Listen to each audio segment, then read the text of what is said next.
இரண்டாவது தொகுதியினுடைய அமைச்சர் எம்எல்ஏ அண்ணன் காந்தி அவர்களை பல ஊழல் பண்ணியிருக்காரு.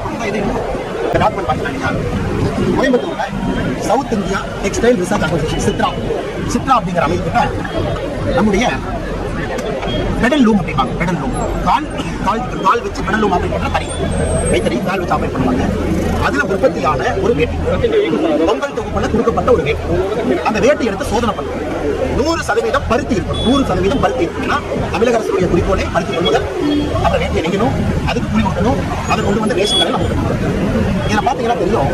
தமிழக அரசு கொடுத்த வேட்டியை காந்தி அண்ணன் அவர்கள் என்ன கொள்முதல் பண்ணி மக்களுக்கு கொடுத்தாங்களோ, பாலியஸ்டர் 78%, காட்டன் 25%. இதான் வந்து விஞ்ஞான மாற்றம்.